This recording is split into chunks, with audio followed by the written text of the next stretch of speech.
determined to master the near instantaneous response at his groin. Regrettably, he had never met another Erin. But then he had married soon afterwards, and only in recent months had he again enjoyed the freedom of being single. He knew that a woman capable of matching his hunger and even of occasionally exhausting his high-voltage libido was a very rare find indeed. He reminded himself that it was very probably that same hunger that had led her to betray his trust and take another man into her bed.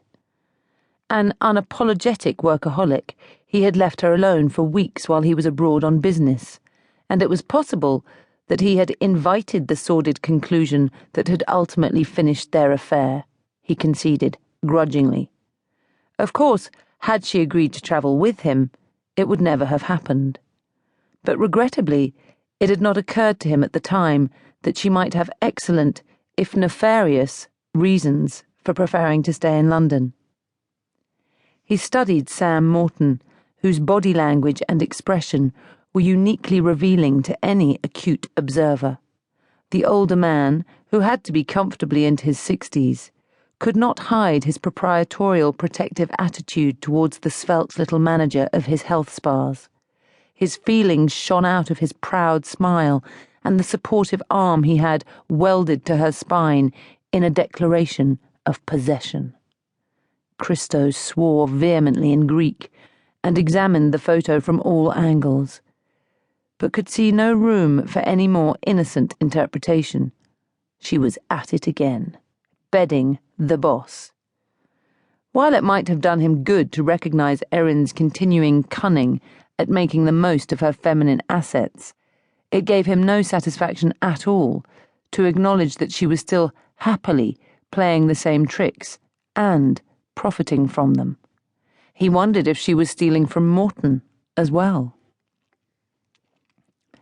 Cristophe had dumped Erin from a height when she let him down, but the punishment had failed to soothe an incredulous bitterness that only increased when he had afterwards discovered that she had been ripping him off. He had had faith in Erin. He had trusted her, had even at one point begun to toy with the idea that she might make a reasonable wife. Walking into that bedroom and finding another man in the bed he had planned to share with her, along with the debris of discarded wine glasses and the trail of clothes that told its own sleazy story, had knocked him sideways. And what had he done next? Lean, strong face rigid, Cristophe grudgingly acknowledged his own biggest mistake. In the aftermath of his discovery that Erin had cheated on him, he had reached a decision that he was still paying for in spades. He had made a wrong move with long-term repercussions, and for a male who almost never made mistakes, that remained a very humbling truth. With hindsight, he knew exactly why he had done what he had done, but he had yet to forgive himself for that fatal misstep and the fallout those closest to him had suffered. Handsome mouth compressed into a tough line at that reflection, he studied Erin closely. She was still gorgeous, and doubtless still happily engaged in confidently plotting and planning how best to feather her own nest, while that poor sap at her elbow gave her his trust and worshipped the ground her dainty feet trod on.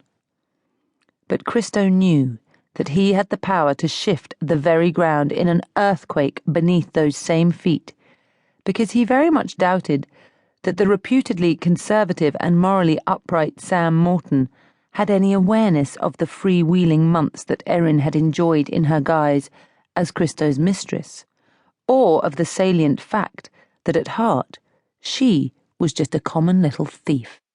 That bombshell had burst on Cristophe only weeks after the end of their affair. An audit had found serious discrepancies in the books of the health spa Erin had been managing for him. Products worth a considerable amount of money had gone missing. Invoices had been falsified. Freelance employees invented to receive paychecks for non-existent work. Only Erin had had full access to that paperwork, and a reliable long-term